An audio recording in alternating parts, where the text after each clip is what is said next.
Bonjour tout le monde, un petit mot avant de commencer, sachez que je serai ce week-end à la Camoplay de Dijon, en compagnie entre autres de Seb de Vous avez le droit, ou encore Gontran H. Par contre je vous préviens, j'ai de nouveau choisi le bon moment pour choper une angine, donc je vais essayer d'éviter les contacts trop rapprochés. Je serai pas en dédicace, en revanche, je serai tout le week-end dans un espace où on pourra discuter ensemble et mater des vidéos inédites. Påsorpé som c'est simpel, aujourd'hui je vais vous faire une réclame pour NordVPN. NordVPN, c'est un thing que ça fait que tu fais croire aux internets que t'es pas vraiment là où ce que tu es. Tu allumes l'application, tu cliques sur le pays où ce que tu veux faire croire que tu es et hop là. Par exemple, pour aller sur le site de TF1 ou de France Télé, il faut être en France. Mais si jamais t'es pas en France, et bah tu utilises NordVPN et hop là, ça marche. Pareil pour la RTPF ou RTL Play, que ça marche que quand on est connecté depuis la Belgique. Mais comme personne n'y veut aller là-bas, et bah il faut utiliser un VPN. Et encore plus pire, comme les publicités sur YouTube elles sont interdites en Albanie, et bah si tu te connectes en Albanie, il y a plus de pubs sur YouTube. Et en plus, NordVPN, ils ont mis dans le dedans de leur application un thing que ça s'appelle protection anti-menace. Ça sert à éviter le phishing sur les sites de merde, ça bloque les pop-up et les cookies malveillants, que ça veut dire que c'est de la merde. Et si tu cliques sur le lien qui est dans la description, tu peux avoir 4 mois en plus sur l'abonnement de 2 ans, et si t'es pas content, pendant 30 jours, NordVPN il te rembourse.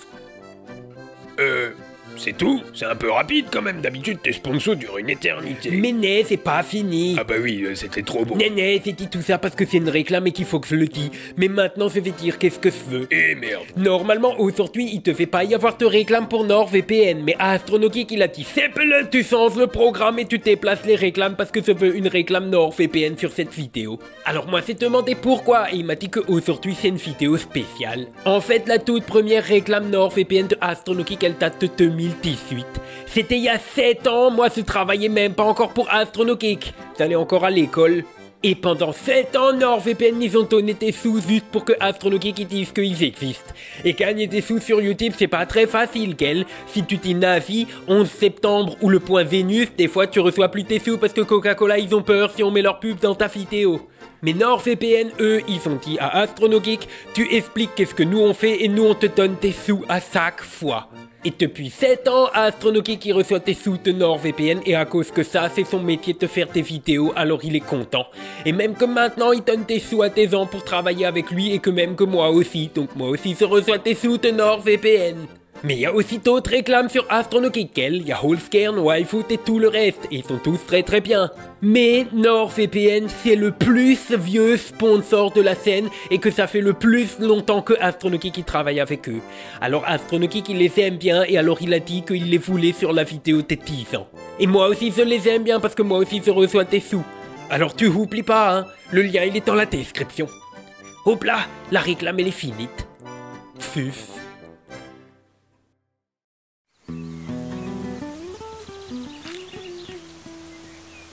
Bonjour, Pisomophicates. Voilà comment je débarque sur YouTube le 14 mai 2013. Ici même.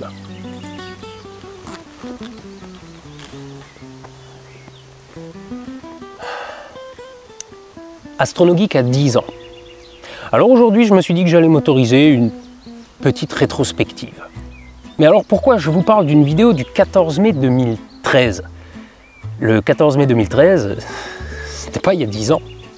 Quand j'étais ado, j'étais musicien. Bon, techniquement, je le suis toujours, hein. Non pratiquant, dirons-nous. Toujours est-il qu'à l'époque, avec les copains, très vite, on a voulu garder trace de nos créations. J'ai donc commencé à nous enregistrer. Je me suis donc procuré ceci. C'est un Zoom H2. Il est plus vendu, hein. Aujourd'hui, vous pourrez trouver son descendant, le Zoom H2N. Pour les profanes, c'est un enregistreur portable, un dictaphone amélioré, dirons-nous. Mais la qualité audio de ce truc reste quand même excellente. Aujourd'hui encore, c'est ce Zoom H2 que j'utilise pour enregistrer le son de mes vidéos sur fond noir. Regardez, il est juste là, hors cadre. Mais bref, j'achète cet enregistreur pour nous s'enregistrer. D'abord un peu à l'arrache, avec un son bien caverneux comme on les aime. Ça, par exemple, c'est moi et mon groupe de jazz manouche de l'époque aux environs de 2010.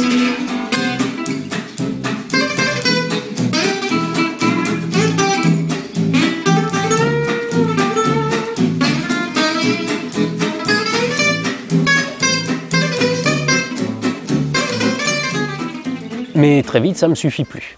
Donc je branche mon H2 en USB sur mon PC, ce qui le transforme en carte son externe, et je commence à enregistrer chaque instrument séparément, dans de meilleures conditions, et avec la possibilité de refaire des prises pour pouvoir mixer le tout dans un logiciel audio. Donc la même chose, mais en mieux, et avec votre serviteur au chant en privé.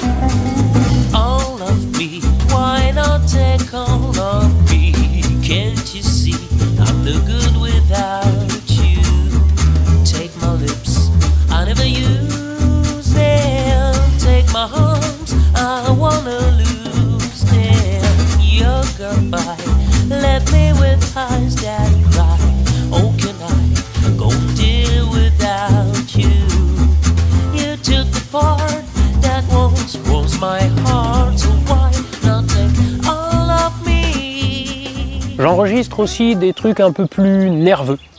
Là, je suis au chant et à la guitare solo.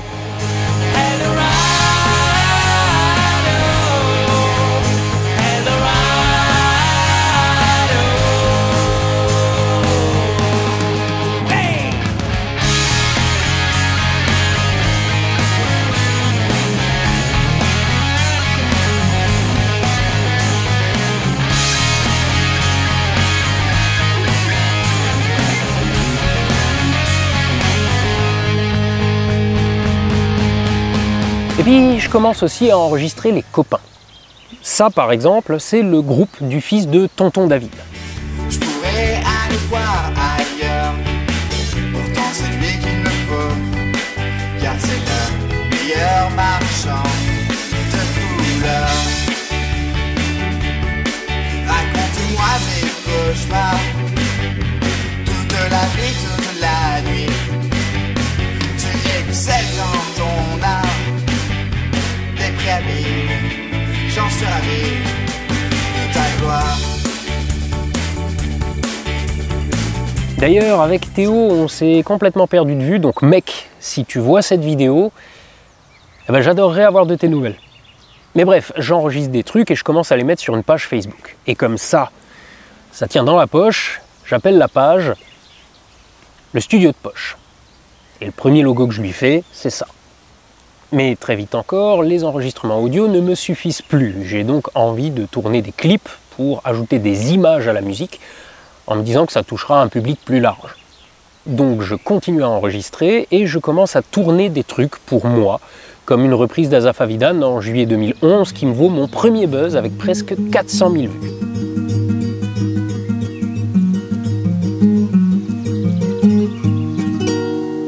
Et ce, à l'époque où on pouvait encore le faire sans se prendre un claim. Que j'ai évidemment pris depuis. Et là encore, je commence à filmer des trucs pour les copains. L'orgueil qui m'ordonne de mentir à mes gosses. Si j'en lâche un poltron, si je préfère tourner les talons. Une nuit sans lune, j'ai rassemblé quelques gars. Je commence aussi à faire des expériences, comme ici par exemple pour le clip, je tente une technique qu'on appelle le slit scan. Que le temps passe, qu'il ne reste que moi qui visiblement espère que notre lien est si fort et qu'elle sera un jour de mes enfants la mère. Mais les années défilent et tu vois, personne ne prend sa place. Elle pense sans doute que je suis trop vieux, que je ne me vois peut-être pas dans la... Et je commence à me faire chier avec des mises en scène, des éclairages, bref, des trucs intéressants à tourner. Des fois c'est soft.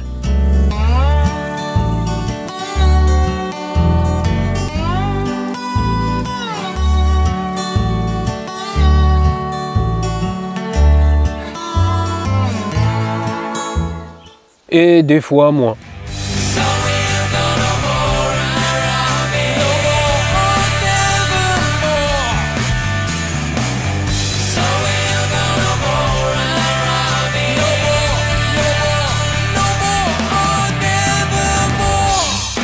Bref, je m'amuse. Et ce, jusqu'au début de l'année 2013. Là, je me rends compte que la voie professionnelle que j'avais choisie, l'enseignement, ça me convient pas. Mais à ce moment-là, ça fait un moment déjà que je manipule l'image, que ce soit en vidéo ou en photo. Donc je me dis qu'il est peut-être temps de me jeter à l'eau et d'en faire mon boulot. Mais pour ça, je décide de bûcher un maximum, que ce soit dans des bouquins, sur des pages internet, mais aussi sur YouTube. Et à l'époque, sur YouTube, il y a beaucoup moins de chaînes qu'aujourd'hui. On ne trouve pas encore des tutos ou des revues de matos sur absolument tout. Et sur le YouTube francophone, il y a une grosse chaîne. Au moins 30 ou 35 000 abonnés à l'époque. Cette chaîne, c'est celle de Blaise Fiedler, un photographe du sud de la France, et il donne des conseils intéressants. Comme dans cette vidéo par exemple, où il montre comment changer d'objectif à la volée pendant un reportage sans poser son matos. Et le fait est que cette technique, je l'utilise encore aujourd'hui. Bref, en plus de sa chaîne YouTube, Blaise a une page Facebook que je commence à suivre et un jour il poste ça. Une photographie circumpolaire. Oui, je suis allé déterrer un post de 2013 sur Facebook. Sauf que Blaise ne fait pas de photos circumpolaires, donc il extrapole la manière de faire comme il pense, et je lui explique qu'en fait, non, il ne faut pas faire une pause unitaire de 20 minutes parce que le capteur de l'appareil chauffe trop, mais plusieurs pauses courtes assemblées par la suite. On échange en privé et je lui dis que je peux lui faire un topo sur la technique si jamais il souhaite en faire une vidéo sur sa chaîne. Et là, il me répond qu'il a vu que j'avais moi-même une chaîne YouTube, que j'étais parfaitement démerdard, et que si je faisais moi-même la vidéo, il la partagerait. Or, à ce moment-là, ça fait quelque temps déjà que je me tâte à faire des tutos. Sauf que je ne sais pas par où commencer. Et là, pour la peine, je sais exactement où aller. Donc, pendant 2 semaines, j'écris, je tourne et je monte un tuto sur comment réaliser une photo circumpolaire. Et je la sors le 14 mai 2013. Entre-temps, je me suis fait un nouveau logo avec une animation. La vidéo est immédiatement partagée par Blaise et en l'espace de 48 heures, je prends mes 2000 premiers abonnés. Sauf qu'à ce moment-là, la météo est dégueulasse. Et si je peux expliquer la partie théorique de la chose, je peux en revanche pas faire de démonstration. J'annonce donc que la vidéo est une première partie théorique et que la partie pratique arrivera dès que possible.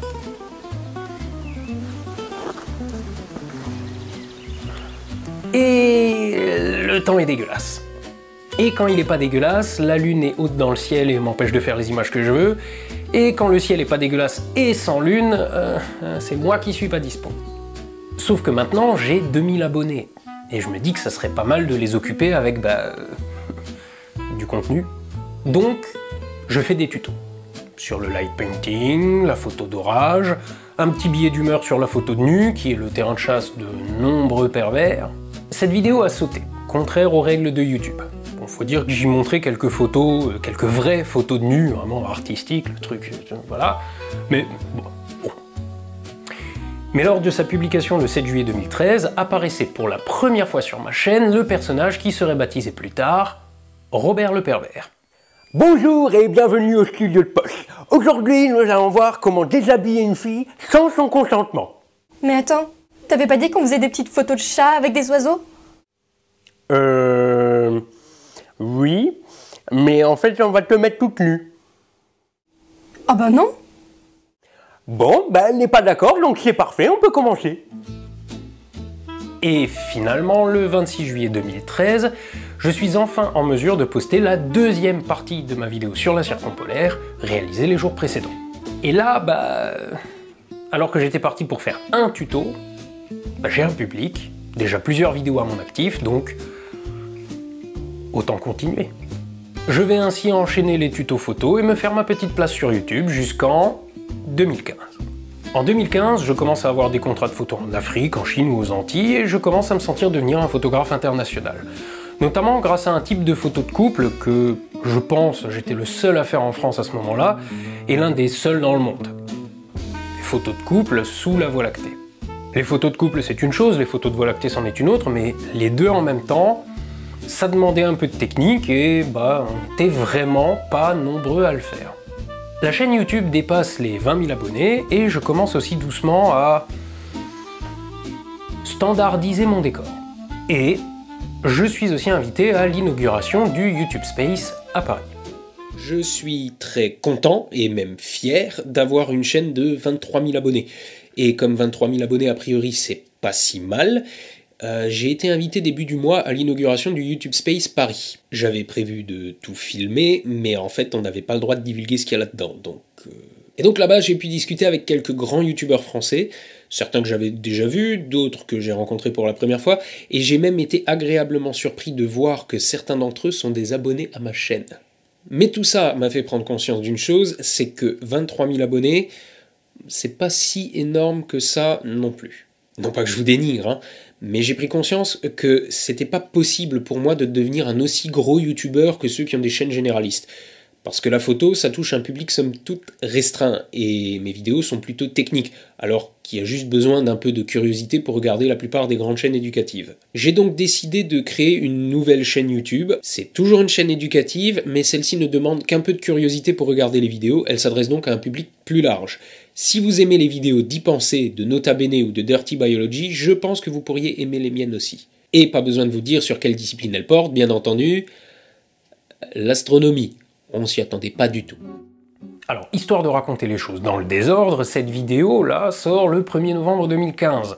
Mais pour pouvoir annoncer la nouvelle chaîne, j'ai besoin d'y avoir du contenu. Donc durant le mois d'octobre, j'ai produit à la chaîne 3 vidéos. Les 3 premières vidéos de la chaîne AstronoGeek. À ce moment-là, je voulais voir combien de temps il allait me falloir pour produire ces vidéos. Et je suis vite arrivé à la conclusion que je pouvais confortablement en faire une par semaine. Le 13 octobre 2015, je mets en ligne la première vidéo AstronoGeek. Connaître la distance Terre-Lune au millimètre près. Mais j'en annonce pas la sortie. J'upload les autres au rythme d'une par semaine, histoire d'occuper un peu le terrain, algorithme, tout ça, mais en partant du principe qu'ensuite, j'en diffuserai une toutes les 2 semaines. Et ça a probablement été l'une des meilleures décisions que j'ai prises. Parce qu'en publiant 2 fois moins que ce que j'étais capable de produire, je pouvais prendre un peu d'avance et ne pas me retrouver bloqué sans contenu dans les périodes qui allaient invariablement arriver où j'aurais pas le temps de faire la vidéo de la semaine. Rapidement, je me constitue comme ça une avance d'environ 2 mois, donc entre 3 et 4 vidéos. Mais revenons donc au 1er novembre 2015 où j'annonce la création de cette nouvelle chaîne. Et à nouveau, je prends environ 2000 abonnés en environ 48 heures. Très vite, je me heurte à mes premiers conspis. En fait, dès que je parle des missions Apollo. Donc en février 2016, je me fends de mon premier debunk. Et ça marche. Aujourd'hui, cette vidéo a fait près de 2 millions de vues et en fait encore. Début 2016, j'adopte Laika, qui me suit depuis. En 2017, le CNES lance un concours. La meilleure vidéo sur le vol parabolique gagnera un vol parabolique. Je me lance donc dans la production de la vidéo en apesanteur dans ton jardin. Avec les 430 000 vues qu'elle a cumulées jusqu'à aujourd'hui, c'est pas le plus gros buzz de la chaîne, mais elle me fait gagner quand même. Au début de cette même année 2017, je commence à me dire que j'aurais bien besoin d'un local dédié à mon activité. Un endroit où je puisse recevoir mes clients en tant que photographe, plutôt que de me taper des heures de route très chronophages pour aller chez chacun d'eux, mais aussi pour y donner des cours de photo et pour finir, disposer d'un peu plus d'espace pour tourner des vidéos. Or, la mère d'une copine déménage ses bureaux. Le local qu'elle occupait, une ancienne épicerie, est dans un quartier trop calme pour y mettre un commerce. Mais le local donne sur la rue avec une énorme vitrine, donc impossible par la même occasion d'y mettre un logement. Enfin, bon, sauf à trouver des exhibitionnistes éventuellement, mais... Qu'est-ce que tu fais là, toi? Viens là. Viens là. Ouf. Oh, grosse bête. Dis bonjour à YouTube. Et les poils, évident. Bon, pour revenir à ce local, pour moi, il est parfait. Enfin, au détail près qu'il est couvert d'une moquette rose saumon sur les murs, avec des stores verts dans le plus pur style des années 80. Moyennant environ 2000 € et quelques mois de travail, on arrache la vieille moquette au sol et sur les murs, on pose une toile de verre propre, 2 nouveaux stores, et le 5 juin 2017... Pourquoi c'est pas comme d'habitude, on est où là? Dans le studio d'enregistrement que tu t'es payé avec l'argent des abonnés. Ah ouais, c'est vrai. Mais quand cette vidéo sort, la vidéo sur le Chevalier Noir, je commence à prendre conscience du pouvoir des titres putaclic. Aujourd'hui, la vidéo a cumulé plus d'1 million de vues, et de la même manière, elle fait grimper le compteur d'abonnés en flèche. Alors qu'est-ce que je fais? Je continue. En juillet, je passe la barre des 50 000 abonnés, déjà loin devant le studio de poche. À la fin du mois, vidéo putaclic sur la Terre plate. 2,7 millions de vues aujourd'hui et toujours en augmentation. En septembre, je passe la barre des 100 000 abonnés et en octobre, je réalise grâce à ma chaîne un rêve de gosse. Un vol en 0G. Pour ces vols, Novespace nous prête des combinaisons très saillantes. Et là, ça me donne une idée. J'ai besoin de cette combinaison, d'un fond vert, d'un siège de cockpit, d'une maquette raisonnablement grande et d'un phrasier. Un phrasier, c'est un objectif qui ne fait pas ou très peu de flou. Il permet donc de filmer de très petites choses sans qu'elles n'aient l'air petites. C'est avec ça qu'à Hollywood, on filmait les vaisseaux spatiaux avant de faire appel aux images de synthèse. Pour le vaisseau spatial, j'étudie plusieurs options. De la fusée de Tintin à la navette de 2001, l'Odyssée de l'espace, mais très vite, je me dis que ça va me coûter une couille en droit et il existe un vaisseau qui a une très bonne gueule, en plus d'être européen, la navette spatiale Hermès. Mais bon, trouver une maquette réaliste et de bonne taille, c'est pas évident. Donc je vais devoir la faire fabriquer. Au début, j'imagine qu'avec ce projet, je vais pouvoir m'en sortir pour 2000 balles. Il m'en faudra 10 fois plus. Donc je demande l'aide du CNC. Et pour la peine, je vais vous montrer un truc inédit, la vidéo que j'ai envoyée au CNC pour ma candidature. Messieurs, dames de la commission du CNC, bonjour. Moi, c'est Arnaud Thierry et je présente l'émission bimensuelle de vulgarisation scientifique dédiée à l'astronomie, AstronoGeek, sur YouTube. Si vous voulez avoir une idée du contenu des épisodes, je vous laisse des liens ici et en description de la vidéo. Et bien entendu, c'est de l'autre côté. En résumé, le but de mon projet, c'est de changer de décor. Ce changement de décor sera introduit par une série de petits courts-métrages de quelques minutes s'étalant sur une semaine. Grosso merdo, ça se présente comme ça. Au hasard d'une interview d'un ingénieur du CNES, je découvre qu'un avion spatial inachevé dort au fond d'un hangar depuis 30 ans. Moyennant l'intervention de quelques spécialistes, de beaucoup d'huile de coude et le tout saupoudré de caméos avec d'autres youtubeurs, je parviens à le rendre fonctionnel et je m'envole donc avec pour présenter mon émission depuis l'espace. Et par la suite, ce décor spatial sert de support à mon propos dans les émissions avec un mélange de plans à l'intérieur et à l'extérieur du vaisseau. Rien de tel quand on parle de Mars que d'avoir une belle vue de la planète depuis le hublot. Le but de ces images, c'est d'être les plus crédibles possibles. Réaliste, c'est pas le mot, puisqu'un tel voyage spatial relève quand même de la science-fiction, mais le but de l'émission étant la vulgarisation scientifique, ce que je montre à l'écran doit rester suffisamment proche de la réalité pour que mon audience ne se crée pas de fausses représentations de l'espace. J'ai évidemment pas les moyens de James Cameron, mais j'ai suffisamment d'imagination pour concrétiser quelque chose de quand même bien abouti. Les images du vaisseau spatial seront réalisées en filmant sur fond vert une maquette de l'avion spatial européen Hermès, actuellement en cours de création chez un spécialiste des accessoires de tournage. Cette technique, c'est celle utilisée par le passé pour obtenir les images de Star Wars ou encore 2001 l'Odyssée de l'espace, à une époque où la 3D n'existait tout simplement pas. Si j'ai choisi cette technique, c'est parce qu'elle est bien moins chère que la 3D et donne des résultats très convaincants, tout en me permettant de contrôler chaque étape de leur production, là où j'aurais dû sous-traiter la création d'images de synthèse. Les décors de l'intérieur du vaisseau seront générés dans un moteur 3D puis incrustés sur un fond vert. Le fond vert et son éclairage sont d'ores et déjà en place et je commence à travailler sur la création 3D. Les costumes consisteront principalement en la combinaison de vol que je porte, qui me vient tout droit du CNES, qui m'a fait part de son enthousiasme quant à ce projet, ainsi que d'une réplique d'un scaphandre spatial. Cette partie-là pose encore un petit peu problème parce que le fournisseur qui les fabrique ne produit que des combinaisons américaines. Et je suis encore à la recherche de quelqu'un qui pourrait éventuellement me créer une réplique de combinaison russe. Simple histoire de préférence personnelle quant à leur esthétique. J'ai donc encore une petite incertitude sur le budget exact de ce côté-là, tout en ayant quand même une idée assez globale. Quant au contenu des épisodes, il ne changera pas fondamentalement de ce qu'il est aujourd'hui, le projet étant avant tout axé sur les décors et l'illustration de mes propos. On notera cependant que j'ai quand même l'intention d'y intégrer un peu plus de contenu narratif afin d'habiller l'ensemble. Étant seul sur ma chaîne YouTube, mon portefeuille et moi-même sommes les seuls à porter ce projet, si on exclut les dons Tipeee ou en nature. Et c'est pourquoi je fais aujourd'hui une demande d'aide à la création auprès du CNC. Donc merci d'avance pour votre intérêt et bonne journée à vous. Ma candidature est acceptée, mais le déblocage de l'argent prend une putain d'éternité. Et sans pognon, difficile d'avancer. Alors, je me tourne vers l'argent privé. Bonjour tout le monde et bienvenue dans ce nouveau vlog. Je sors de 8 jours d'un tournage très intense. Il va y avoir plein de feats sympas. Ça va être un méga gros épisode. Ceux qui aiment les épisodes longs, à mon avis, sur celui-là, vous allez être servis. Et par contre, il sort pas avant fin de l'été. Bon, l'autre truc qui finit, c'est qu'à l'heure où vous regarderez cette vidéo, moi, je serai à la veille de mon dernier contrat de photographe de mariage. Et après, c'est bon. je suis youtubeur. Je vais donc maintenant essayer de faire sponsoriser les épisodes. Il faut payer les factures, quoi. Hein. Donc voilà, le sponsoring, c'est un moyen comme un autre, finalement, de dégager de l'argent avec YouTube. Le gros projet que j'annonce là, c'est jusqu'à aujourd'hui encore le plus gros buzz de la chaîne. La série sur les crop circles. Respectivement 2, 2,5 et 1,3 million de vues.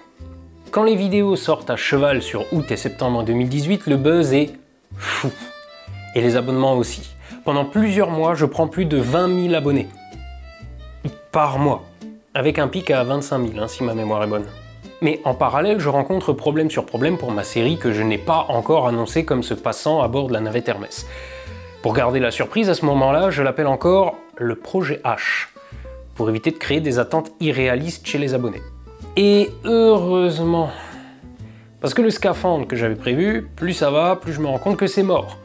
Et le maquettiste qui devait me réaliser la navette met la clé sous la porte et disparaît sans laisser de contact. J'en trouve un autre, mais le prix est carrément pas le même. Et je le sais pas encore, mais les délais non plus. Donc je dois revoir mon projet à la baisse. Et dans tout ça, j'ai toujours pas touché le pognon du CNC.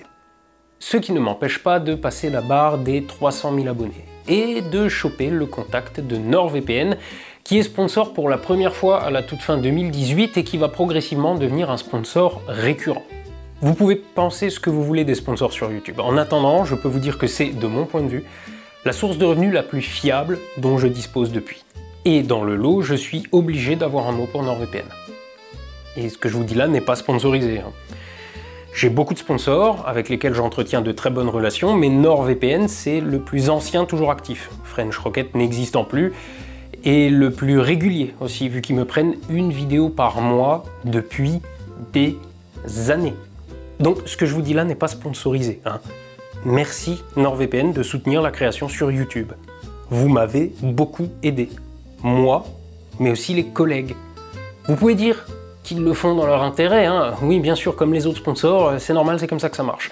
Mais au final, bon, eux ils ont de la visibilité, les youtubeurs gagnent du pognon et vous avez des vidéos toujours plus quali. Donc tout le monde est content, non? Et au final, c'est le pognon des sponsors qui s'avérera le plus fiable pour financer mes projets. Et si l'argent du CNC tombera finalement, il ne fera qu'amortir les dépenses que j'avais déjà faites avec l'argent des sponsors. Quoi qu'il en soit, je passe les 400 000 abonnés au tout début 2019. Durant l'été, j'accompagne Jean-Luc de Ciel et Espace au Chili, où on assiste depuis le sommet du Cerro Tololo à une magnifique éclipse solaire. Dans la même période, je lance l'idée de faire des lives astro. Puis je claque les dons Tipeee dans un gros Skywatcher de 400 mm chez les copains de Optic Unterlinden. À l'automne, la maquette de la navette est enfin prête et je me lance dans les premiers tests d'effets spéciaux. Dans la même période, je descends à 500 mètres sous terre avec l'Andra à Bure. Un autre truc que j'aurais pas fait sans ma chaîne YouTube. Les tournages de la série Hermès commencent et après avoir fait une vidéo avec 2 prix Nobel en décembre 2019, tout début janvier 2020, je diffuse le premier épisode qui est encore un simple épisode sur fond noir. Le 17 janvier, en revanche, je commence à raconter des conneries quand je prétends piquer la navette en train de pourrir sur un tarmac. Et il faut croire que c'était suffisamment crédible pour que la community manager du CNES reçoive des messages de gens demandant s'il était possible de faire quelque chose pour la préserver. Bon, quoi qu'il en soit, la série était lancée. Mais on était début 2020 et ça faisait depuis 2017 que je bataillais dessus. Donc, alors que le premier épisode sortait, avec énormément d'ambition revue à la baisse, une partie narrative largement tronquée par rapport à ce que j'avais prévu au début, et beaucoup de choses qui se passent en hors-champ parce que la maquette ne correspondait pas au cahier des charges et ne me permettait pas de filmer tout ce que je voulais, j'en avais déjà marre. Quoi qu'il en soit, je passe déjà la barre des 600 000 abonnés. J'enchaîne les épisodes Hermès, mais alors qu'arrive le confinement, je retourne quelques épisodes chez moi. Dans la même période, je commence à vous émettre l'idée que je pourrais élargir les sujets de la chaîne et ne plus me cantonner à l'astronomie. Jusque-là, j'avais continué à diffuser des vidéos toutes les 2 semaines tout en produisant plus, et petit à petit, j'avais conforté mon avance. Et donc, quand 2021 arrive, je me dis qu'il est temps de me lancer dans des projets plus ambitieux. Alors que la série Hermès court toujours mais arrive doucement à la fin que je lui avais programmée, je décide qu'il est temps de m'autoriser à faire des épisodes plus audacieux et sur des sujets totalement random, pourvu que ça me plaise à moi. Et arrive 2021. À ce moment-là, j'ai quasiment 1 an d'avance sur mes vidéos. De quoi être largement à l'abri du burn-out qui touche certains youtubeurs qui n'arrivent pas à suivre le rythme qu'ils se sont fixés, mais aussi de quoi me consacrer à de gros projets qui peuvent prendre plusieurs mois, tout en ayant quand même une chaîne qui tourne. Et là, en avril, ma grand-mère décède du Covid. Le jour-là, je décide de sortir une vidéo en dehors du programme habituel. Parce que pourquoi pas? C'est la vidéo, le phénomène le plus rare de l'univers. Quoi qu'il en soit, ma grand-mère a une maison. Et dans la famille, parmi les héritiers, personne n'en veut. Parce que tout le monde a déjà la sienne depuis une trentaine d'années. Donc moi qui suis dans un appart qui ne m'appartient pas, je décide de l'acheter. Mais c'est une maison Phoenix qui a 40 ans et qui a, disons, besoin d'un rafraîchissement. Pour dire ça comme ça. Avec mon père, on se lance dans 8 mois de rénovation complète. Et à part les murs et les cloisons, finalement, on refait tout à neuf. Sauf que si au début, je me suis dit que j'allais partager mon emploi du temps en demi-journée, une pour la chaîne et une pour les travaux, je me rends vite compte que c'est pas réaliste du tout. Donc je passe 8 mois dans le plâtre et le ciment sans faire une seule vidéo. Mais grâce à mon avance, la chaîne continue de tourner. À une exception près. Les sponsors. Les sponsors, je les tourne toujours plus ou moins en dernière minute, parce que les commerciaux des différentes marques ne connaissent pas 6 mois à l'avance les offres qu'ils devront mettre en avant. Donc une fois toutes les 2 semaines, je prends quand même le temps de tourner une sponsor. Mais le studio est alors impraticable, j'y ai entassé les meubles de la maison. Donc je décide de tenter un truc. Faire des sponsors uniquement en voix off avec des images stock pour en faire des sketchs à la con. Et ça prend. Et le 12 novembre 2021, la vidéo que je viens de tourner est la dernière que je vais tourner dans ce studio. Et voilà. Ça fait très bizarre quand c'est vide. Le son est immonde. Je ne sais pas si vous vous en rendrez compte à la caméra. Évidemment, je vais essayer de traiter le son au mieux, mais là, comme la pièce est vide, ça résonne, c'est dégueulasse. Ça fait bizarre, hein, parce que ça fait quand même quoi, 5 ans quasiment que je suis ici. Mais du coup, après 5 ans, maintenant, il est temps de partir. Vu que je vais pouvoir avoir maintenant mon propre local, c'est-à-dire que dans ma nouvelle maison, je vais avoir mon propre studio. Je ne vais plus être chez les autres, je vais enfin être chez moi. Ça fait bizarre de partir parce que c'est ici qu'il s'est passé énormément de choses pour la chaîne. C'est ici que j'ai passé les 100 000, c'est ici que j'ai passé les 500 000 aussi, c'est ici que j'ai passé les 3/4 de million. C'est ici qu'on a fomenté le complot du Crop Circle, c'est ici qu'Astronogeek est devenu Astronogeek finalement. C'est pas le local qui fait les vidéos. Mais c'est vrai que ça fait bizarre, j'ai l'impression que c'est une page qui se tourne. Et donc depuis, je travaille depuis chez moi, où j'ai installé mon bureau / studio. J'ai une meilleure isolation thermique, phonique, le confort de travailler de chez moi. Le seul truc, c'est que je me suis déjà retrouvé à manquer de place. J'ai donc passé une bonne moitié de l'année 2022 à cravacher pour reconstituer mon avance de vidéo. Parce que je me suis rendu compte que c'était, pour ainsi dire, mon assurance pro. Si jamais je devais me retrouver dans l'incapacité de travailler, avec 1 an d'avance, la chaîne pourrait continuer à tourner pendant 1 an. Dans le même temps, pour remercier mon paternel de m'avoir aidé à rénover la baraque, je l'ai foutu à bord de l'avion 0G. Et courant de l'année, je reprends, doucement, mon projet de parler d'à peu près tout et n'importe quoi dans des vidéos un peu plus complexes que de simples fonds noirs. Au début, c'est plutôt timide, je me cherche et je cherche le moyen de me coller plus de boulot, mais tout en réussissant à garder mon rythme de production. Mais passe 1 an, et si jusque-là je m'obligeais à garder un certain quota d'astronomie sur la chaîne, je décide de finalement faire ce que je veux. Fin d'année 2023, au hasard de mes sponsors avec des sketchs en voix off, je tente un truc.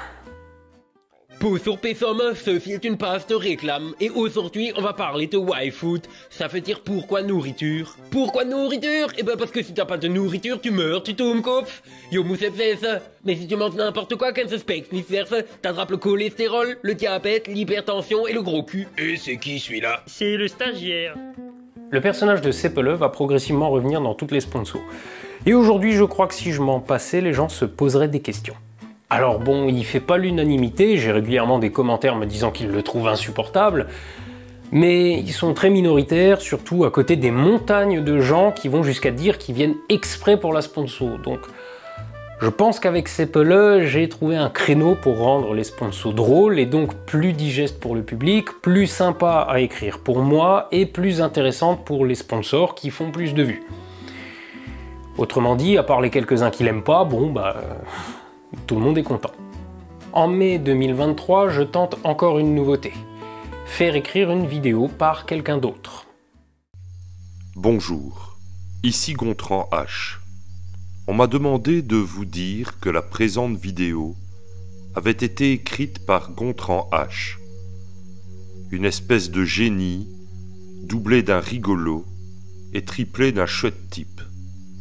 Maintenant, moi, ce que j'en dis... Et bah ça prend. Aujourd'hui je fais plus que régulièrement appel à des auteurs, parce qu'encore une fois ça me libère du temps pour faire des vidéos plus complexes ou en écrire des plus personnelles.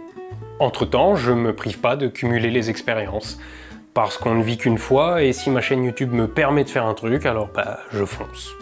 En 2024, je rencontre le délégué général à l'armement qui me permet de travailler avec la direction générale de l'armement. On a déjà fait 3 vidéos ensemble, dont une que vous n'avez pas encore vue, et on a encore des projets dans les cartons. Aujourd'hui, la vidéo que j'ai faite avec eux sur le crash de 45 Delta est celle dont je suis techniquement le plus fier. Elles ne seront pas toutes comme ça à l'avenir, bien sûr, et vous pouvez vous attendre à encore beaucoup de vidéos simplement réalisées sur fond noir, mais ça, c'est le genre de choses vers quoi j'ai envie de tendre. Des vidéos quali dignes d'une production télé. Et quand ça sera pas possible, c'est-à-dire la majorité du temps, j'ai tout de même envie de laisser libre cours à ma créativité pour mettre en place des ambiances, toujours à la astronogeek, feutrées et ténébristes, mais qui stimulent plus ma créativité que les simples fonds noirs. Et si je parlerai encore d'astronomie à l'avenir, à chaque fois que je trouverai un truc intéressant à en dire, je ne m'interdis plus de parler de tout et n'importe quoi. Là où je vais peut-être en décevoir certains, c'est que j'ai pas de gros épisodes prêts à sortir pour les 10 ans de la chaîne. Je suis en train de bosser sur des trucs, mais si la série Hermès m'a appris quelque chose, c'est qu'il vaut mieux ne pas communiquer sur un projet non encore achevé si on peut éviter. Parce que si jamais ça capote, on passe pour un con. La chaîne a aussi passé les 200 millions de vues. Je suis pas le premier youtubeur à qui ça arrive, hein. Mais c'est quand même la première fois que ça m'arrive à moi. Donc ça fait quand même drôle de se dire que mes vidéos ont été vues plus de 200 millions de fois par près d'1 million d'abonnés. En 10 ans, Astronogeek s'est imposé comme mon travail à temps plein. Le meilleur boulot que j'ai jamais exercé. Et des tafs, j'en ai eu quelques-uns. Ma vie personnelle a beaucoup évolué aussi. Mais ça me regarde. Allez, juste pour le plaisir, ça, c'est une photo de mon mariage. Et ça aussi. Et ça aussi. Et ça aussi. Voilà, c'est tout ce qu'il y a à en voir. Cette chaîne YouTube m'a fait rencontrer non seulement des collègues, mais aussi des amis. Elle m'a fait faire des expériences incroyables et elle est le boulot le plus satisfaisant que je pouvais espérer. Autrement dit, j'ai bien l'intention de faire en sorte que ça dure. Alors, est-ce qu'on est reparti pour 10 ans? Eh ben, j'en ai pas la moindre idée. Non seulement j'ignore de quoi est fait l'avenir, mais en plus, c'est beaucoup plus difficile de se faire une place au soleil aujourd'hui qu'il y a 10 ans. Il y a beaucoup plus de chaînes, dont beaucoup très quali, et donc c'est dur d'avoir le temps de tout regarder. Je suis donc en concurrence directe avec tous les autres. À l'heure où je vous parle, je m'entoure de plus en plus de monde. Que ce soit en tournage, à l'écriture, je vais aussi essayer de déléguer mes montages.